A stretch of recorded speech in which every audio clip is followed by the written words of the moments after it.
Olá, amigos boleiros do Grande ABC, sejam todos bem-vindos a mais um Momento Central Esportes, de volta, graças a Deus, não é isso, Enzo? Como é que você tá? É, isso aí. Ficamos um tempo off aí, mas estamos de volta. A gente balança, mas não cai, igual alguns times aqui que nós vamos falar, hein, Enzo? Vixe, tem esse problema mesmo. Vamos lá então, gente, olha, vamos fazer uma atualização aqui só da última rodada do Campeonato Brasileiro para você. Foi agora dia 17 e dia 18. Tivemos aqui, vamos começar pelo primeiro destaque aqui, né, Enzo? Fluminense e Corinthians. Foi um jogo aqui dos desesperados, talvez, e 0-0. Jogo bem morno. Acompanhar a partida, eu acho que foi pior puxando pro lado do time de São Paulo, foi pior pro Corinthians, né? O Corinthians não conseguiu sair da zona de baixamento, mais uma rodada, com o empate do Vitória contra a equipe do Cruzeiro, o Corinthians está na zona de baixamento de novo, né? Tinha saído no sábado, voltou de novo na segunda. E olha que o Corinthians deu sorte essa rodada, hein? Porque o Vitória estava ganhando de 2-0 do Cruzeiro, teve um jogador expulso e o Cruzeiro empatou nos minutos finais do segundo tempo. Como diria o corintiano, ufa, né? Porque ufa, senão o Vitória abre 2 pontos, o Corinthians já tá numa situação muito delicada, né? Vai ter 3 jogos agora, né? Muito difíceis, né? Contra os 3 primeiros colocados do campeonato. E voltando para a partida, eu acho que o Corinthians não fez um bom jogo. Nesse jogo aí não foi um bom jogo do Corinthians, né? Foi um jogo bem morno, como eu falei, né? Mas eu acho que o Corinthians perdeu uma grande chance no começo da partida, né? Teve que o Pedro Raul podia ter finalizado, né? Um passe do Thales Magno, né? Mas ele preferiu desistir da jogada, né? Tudo bem, teve o puxão dele, mas sem condições. Pedro Raul, Jesus Cristo. Acho que até o Finaz era melhor. Eita, olha, pro Finaz ser melhor que alguém, vocês já imaginam, né? Pedro Raul não dá. Então, nós temos aqui Fluminense e Corinthians, jogo morno, como o Enzo colocou, 0-0. E aí nós tivemos também aí Palmeiras e São Paulo, né? Jogo bem disputado, teve expulso para cada lado e terminou 2-1 pro Palmeiras, Enzo.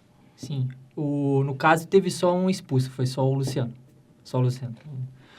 Foi esse jogo aí, foi um jogo bem... Achei que foi um dos melhores jogos da rodada, acho que foi um jogo bem, como você falou, bem equilibrado. Mas teve também interferência da arbitragem essa partida, na minha visão, né? Teve um gol do Palmeiras, né? Que é um gol bem discutível, né? Que foi anulado pela arbitragem. Acabou não interferindo no resultado, que o Palmeiras acabou vencendo o jogo, né? No final da partida. Foram 2 gols do Flaco Lopes, né? Mas o Flaco Lopes faz o gol no final da partida. Eu acho que o São Paulo também foi com o time reserva, né?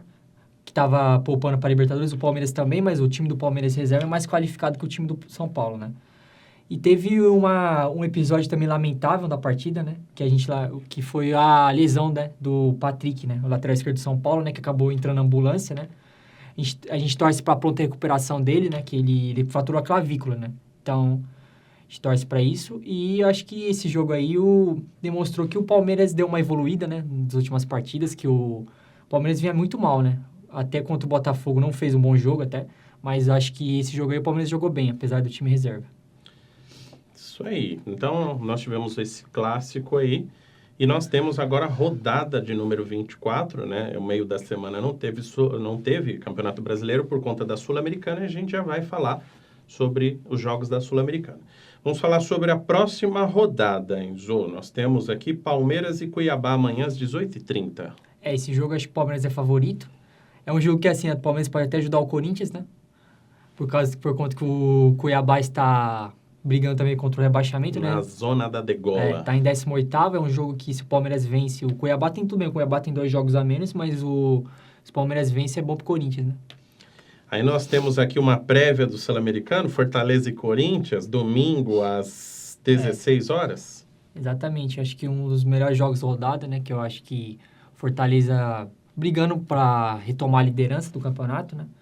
Tem também tem que torcer o Botafogo, né? Mas eu acho que é um jogo que o Fortaleza é favorito, né? Eu acho que o Corinthians, se quiser sair de lá pelo menos com uma pontuação, pelo menos com um ponto, né? Eu acho que o Corinthians tem que jogar tem que jogar, como a gente gosta de falar, com o ônibus estacionado na frente do gol. Porque se jogar aberto, vai levar...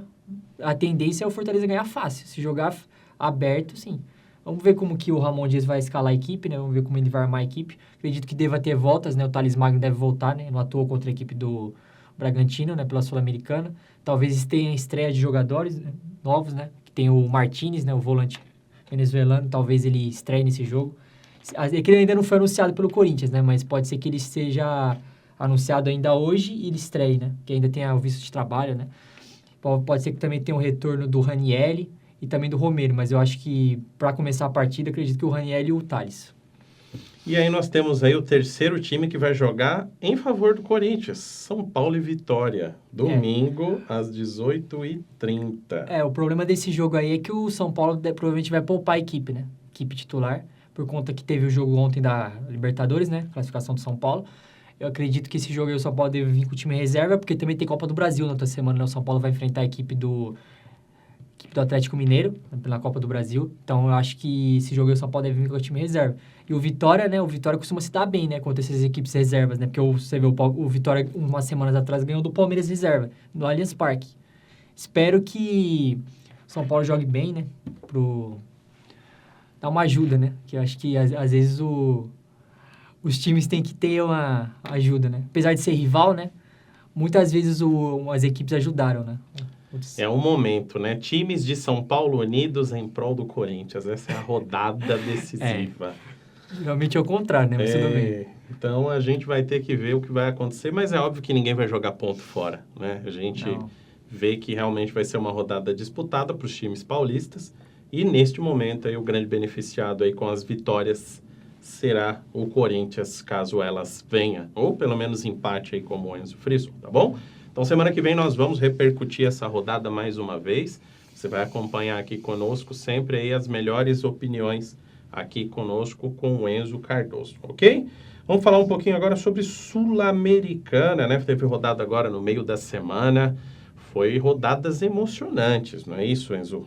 Exatamente. O Corinthians acabou conseguindo a classificação, né? Nas penalidades máximas, né? Contra a equipe do Bragantino.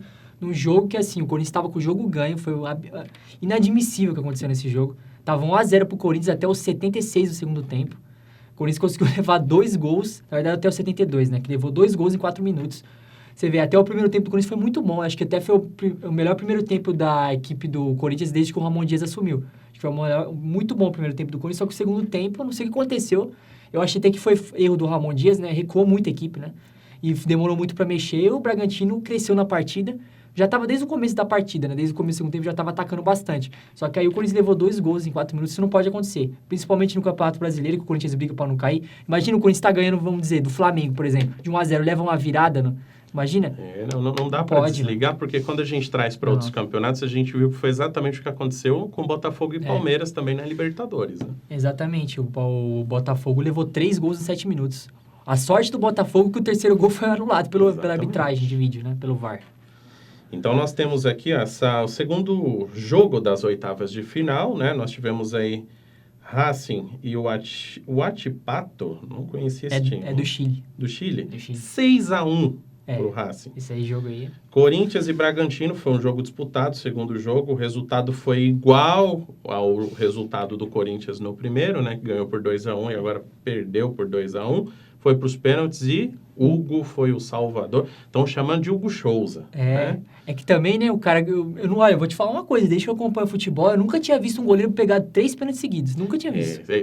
Normalmente, quando a gente vê pênalti, o jogador se destacando, o goleiro se destacando, é por 1, é por 2. 3 realmente é digno aí de aplauso. Você vê, né, isso não acontecia desde 88 no Corinthians. Isso fazia 36 anos que isso não acontecia. Só 36 anos. Que um goleiro não pegava 3 pênaltis seguidos. A última vez foi o Ronaldo Giovanelli, o ídolo eterno do Corinthians, né? Um dos maiores goleiros da história. Grande ídolo aí, junto na prateleira do Cássio. Acho que é o segundo maior, né? O Cássio é o maior, né? Indiscutível hoje. De títulos, de jogos, né? Também. Nós temos aqui também Fortaleza, que ganhou muito bem, né? 3-1 do Rosário. E aí nós já vamos falar sobre a próxima rodada. Lanús e a LDU, né? Do Quito do Equador. 3-1. Independiente Medellín Palestino 4-0 e o Belgrano e o Atlético Paranaense 2-0 para o Atlético Paranaense. Último jogo, Sportivo Americano e Libertad, que ganhou nos pênaltis, né? Nós temos aqui Cruzeiro e Boca Juniors já com o Cruzeiro, né?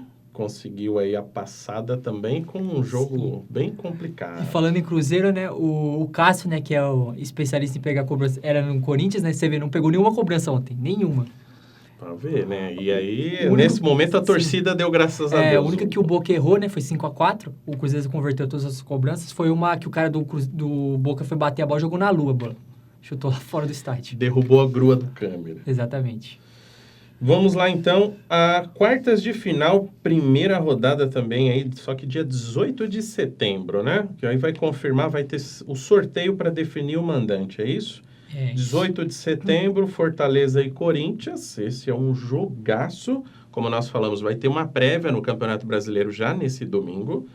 Nós temos Lanús, Independiente e Medellín, dia 18 também.